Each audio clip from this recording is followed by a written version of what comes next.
दोस्तों, आप सभी का स्वागत है हमारे चैनल में। और आज हम आपको ऐसी कहानी सुनाने वाले हैं जो आपके रोंगटे खड़े कर देगी। दोस्तों, ये घटना है मध्य प्रदेश के बैतूल ज़िले की।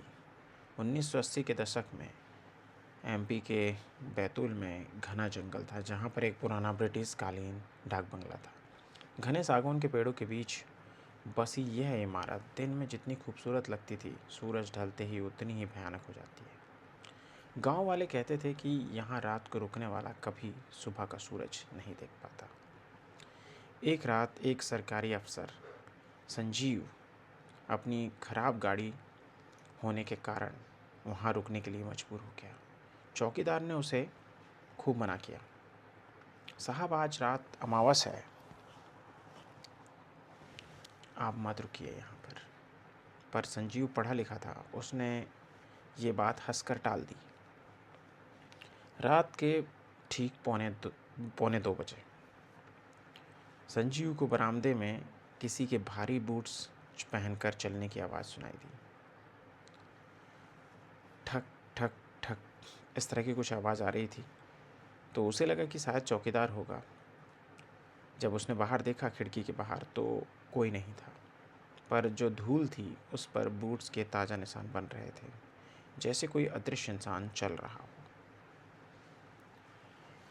अचानक कमरे के अंदर महंगे सिगार की तेज महक फैल गई। संजीव के कमरे का दरवाज़ा अपने आप खुला।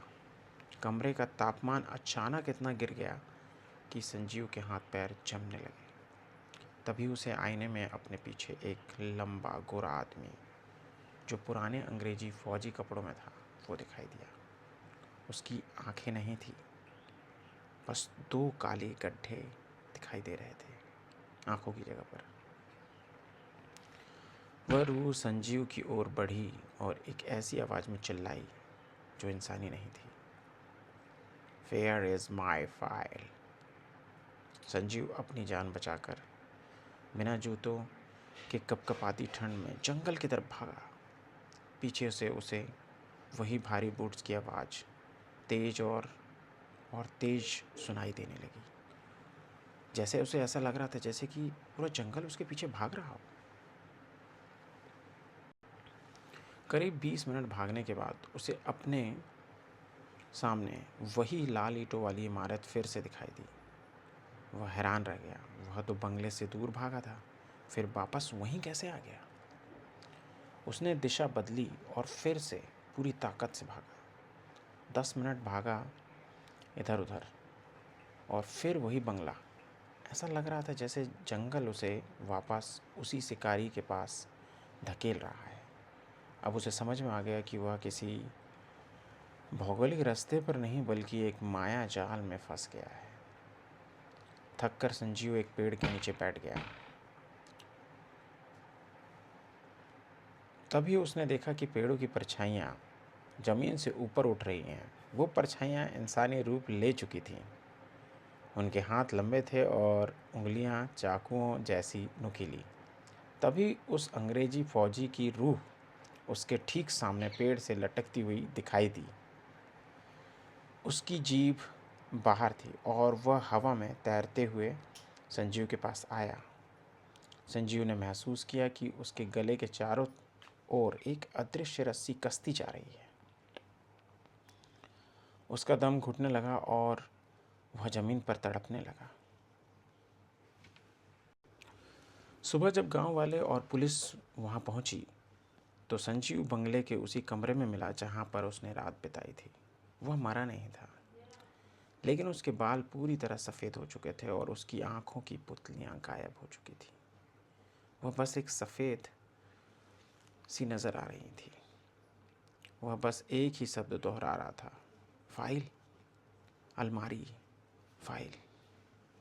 जब पुलिस ने कमरे की पुरानी लकड़ी की अलमारी को कुल्हाड़ी से तोड़ा, तो उसके पीछे एक गुप्त दराज मिली। उस दराज में एक पुरानी पीली पड़ चुकी फाइल थी और साथ में एक इंसानी खोपड़ी थी। फाइल में लिखा था, उस अंग्रेज़ अफसर को उसके ही सिपाहियों ने गद्दारी के शक में तड़पा तड़पा कर मार डाला। और उसकी लाश को इस बंगले की नींव में दबा दिया था।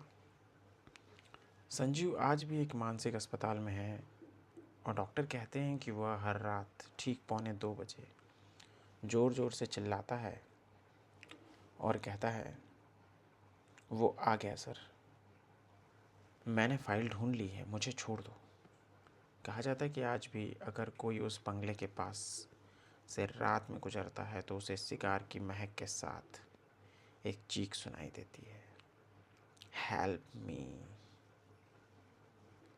तो दोस्तों, आप भी कभी ऐसे अनुभव अगर आपके पास में हो तो हमें ज़रूर शेयर करें और हमारे चैनल के साथ बने रहिए। हम आपके लिए इसी तरह की कहानियाँ लाते रहते हैं। Thank you so much.